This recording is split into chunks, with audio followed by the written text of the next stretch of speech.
Welcome back to Grim Advice with Gretta Myers. You've entered the grimoire with 2 M's. Let's turn the page together. It's choking me. Alright. Today we have actual page turning. Oh my gosh. Everybody just appreciate this. Alright, without further ado then, in much excitement, the poor man and the rich man. In olden times, when the Lord himself still used to walk about on this earth among men, it once happened that he was tired and overtaken by the darkness before he could reach an inn.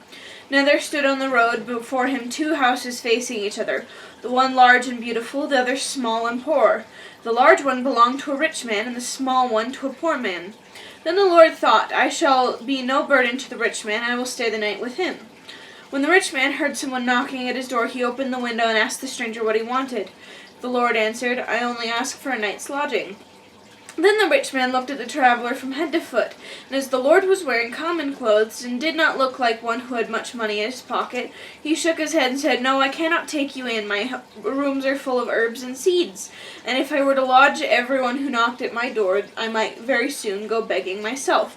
Go somewhere else for lodging. And with this he shut the window and left the Lord standing there. So the Lord turned his back on the rich man and went across to the small house and knocked. He had hardly done so when the poor man opened the little door and bade the traveler come in. Pass the night with me. It is already dark, said he. You cannot go any further tonight.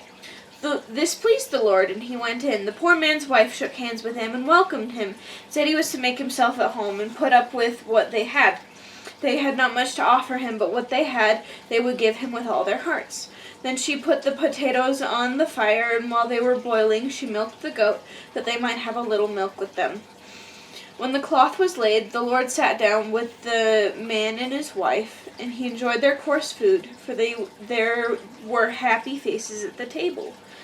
When they had had supper, and it was bedtime, the woman called her husband apart and said, Dear husband, let us make up a bed of straw for ourselves tonight, and then the poor traveler can sleep in our bed and have a good rest, for he has been walking the whole day through, and that makes one weary. With all my heart, he answered, I will go and offer it to him. And he went to the stranger and invited him, if he had no objection, to sleep in their bed and rest his limbs properly. But the Lord was unwilling to take the bed from the 2 old folks. However, they would not be satisfied until at length he did it and lay down in their bed, while they themselves lay on some straw on the ground. Next morning they got up before daybreak and made as good a breakfast as they could for the guest.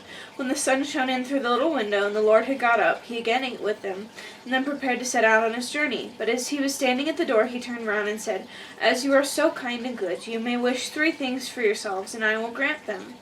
Then the man said, What else should I wish for but eternal happiness, and that we 2, as long as we live, may be healthy and have every day our daily bread? And the 3rd wish, I do not know what to have. And the Lord said to him, Will you wish for a new house instead of this old one? Oh, yes, said that man, if I can have that too, I should like it very much.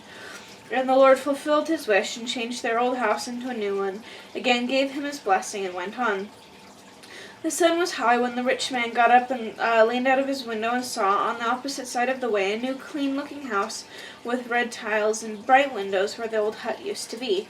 He was very much astonished and called to his wife and said to her, Tell me, what can have happened?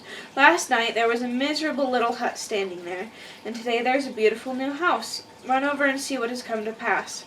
So his wife went and asked the poor man, and he said to her, Yesterday evening a traveler came here and asked for a night's lodging, and this morning when he took leave of us, he granted us 3 wishes, eternal happiness, health during this life, and our daily bread as well, and besides this, a beautiful new house instead of our old hut. When the rich man's wife heard this, she ran back in haste and told her husband how it had happened. The man said, I could tear myself to pieces if I had but known that. That traveler came to our house too, and wanted to sleep here, and I sent him away. Quick, said his wife, get on your horse. You can still catch the man up, and then you must ask to have 3 wishes granted to you. The rich man followed the good counsel, and galloped on his horse, and soon caught up with the Lord. He spoke to him softly and pleasantly, and begged him not to take it amiss that he did not let him in directly. He was looking for the front door key, and in the meantime the stranger had gone away. If he returned the same way, he must come and stay with him. Yes, said the Lord.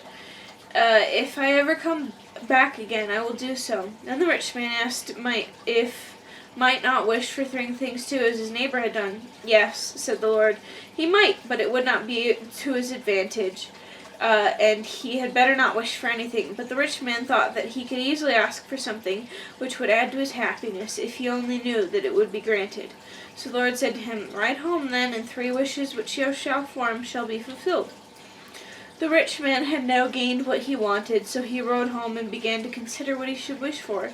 As he was thus thinking, he let the bridle fall, and the horse began to caper about, so that he was continually disturbed in his meditations, and could not collect his thoughts at all.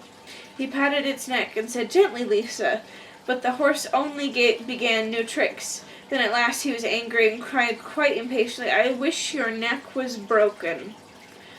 As soon as he had said the words, down the horse fell on the ground, and there it lay dead and never moved again. And thus was his first wish fulfilled. As he was miserly by nature, he did not like to leave the harness lying there, so he cut it off, put it on his back, and now he had to go on foot. "I still have 2 wishes left," said he, and comforted himself with the thought.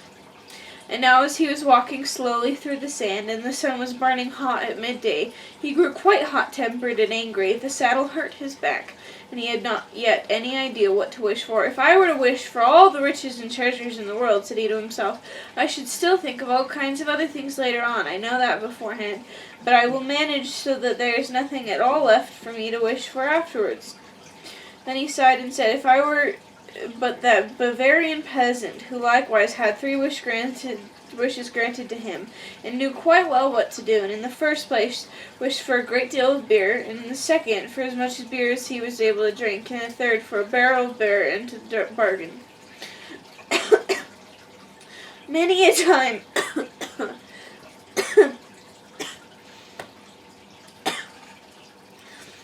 time he thought he had found it, but then it seemed to be, after all, too little. Then it came into his mind what an easy life his wife had, for she stayed at home in a cool room and enjoyed himself. This really did vex him, and before he was aware, he said, "I just wish she was sitting there on this saddle, could not get off of it, instead of my having to drag it along on my back." And as the last word was spoken, the saddle disappeared from his back, and he saw that his second wish had been fulfilled. Then he really did feel warm. He began to run and wanted to be quite alone in his room at home, to think of something really large for his last wish. But when he arrived there and opened the parlor door, he saw his wife sitting in the middle of the room, on the saddle, crying and complaining, quite unable to get off of it. So he said, "Do bear it, and I will wish for all the riches on earth for you. Only stay where you are." She, however, called him a fool and said, "What good will all the riches on earth do me, if I am to sit on this saddle? You have wished me on it, so you must help me off." So whether he liked it or not, he was forced to let his third wish be that she should be free of the saddle and able to get off of it. And immediately the wish was fulfilled. So he got nothing by it but vexation, trouble, abuse, and the loss of his horse. But the poor people lived happily, quietly, and piously until their happy death.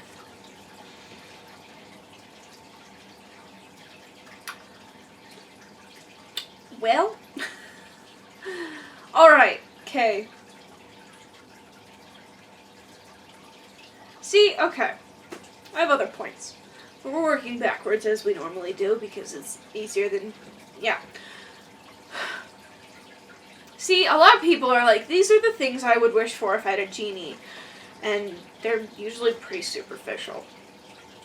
It's human nature.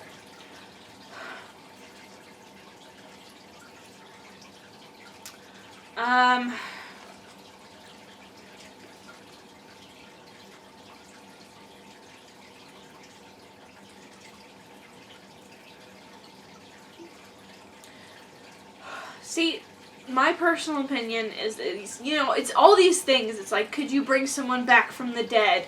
Could you make someone fall in love with you? Could I travel through time?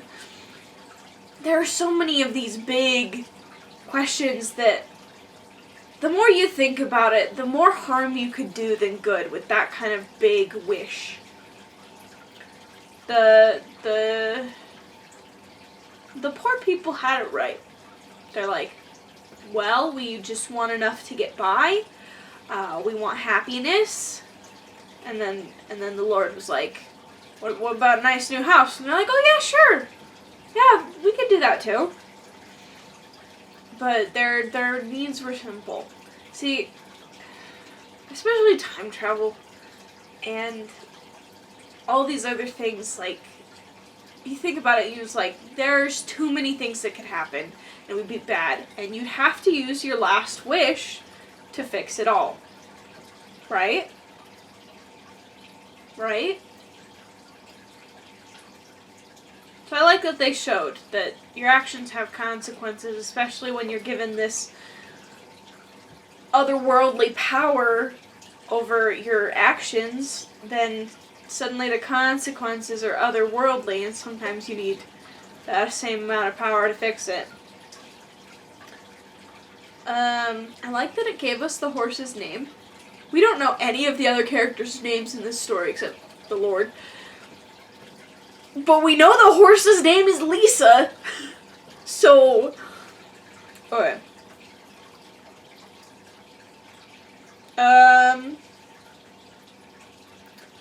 I like that it was like, he was like, I know I will wish for this and this, but the second I'm done with the wishes, I'll like have all these other things that I'm like, oh, I should have wished for that.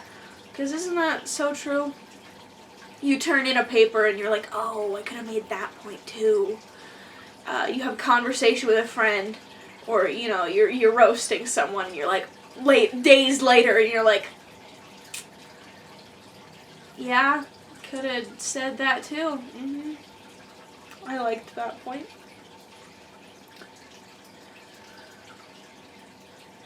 I guess also just beware of your temper, because it can just mess with so many things, you know? Okay. Yeah, and the old people, the poor people, they were just so willing and happy to help, even though they had practically nothing. But this rich guy, who has stuff to spare, was like, nah, not gonna do it. Mm-mm. Until he'd found out afterwards, right? How many times is that the case? Where you cut someone off and it's your boss or your coworker and you're like, or you say something rude and like someone you like was behind you listening. Or honestly, to that effect, like, it could go either way. It's like, well, if I had just known that it was this thing, then I wouldn't have done that. But also, how many times have you found out that someone you care about has been really struggling and they didn't tell you? And you're like, if I had just known, I would have done. I could have, would have, should have helped. Or been nicer, or checked in on you when I felt like, you know, you just get that vibe. You're like, maybe I should text so-and-so, see how they're doing. And then you don't. And you find out that that was a pretty trash day for them, and you just like, well, if I'd have known, I would have texted, but sometimes you just don't know. So, be like the poor people. Because they had no idea. They were just good people who were happy and willing to help anybody, no matter who it was or what the time was or how inconvenient it was for them. Like, they were literally like, let's sleep on some straw so he can have our bed because he has had a rough day. And the Lord was like, no, guys, it's fine. And they're like, no, we insist. So, I guess just my advice to you this episode is just get in the habit of being a good person and just following those little vibes you get of, hey, maybe I should check on so-and-so. Maybe I should hold the door for that person. Maybe I should smile at the person randomly in the hallway, even though I have no idea who they are. Maybe I should tell someone, hey, your hair looks nice today, even though you're not really good friends. You know, those little thoughts of maybe I should be a good person, follow those. No matter who it is. Because I can tell you that, like, what's the harm that's gonna come from it? They look at you weird? Like, if you're genuinely, honestly trying to help someone, and maybe they are fine, and you text them, and it's like, no, man, I'm fine, what are you talking about? Why are you asking? But it's not that weird, you know? Just do it.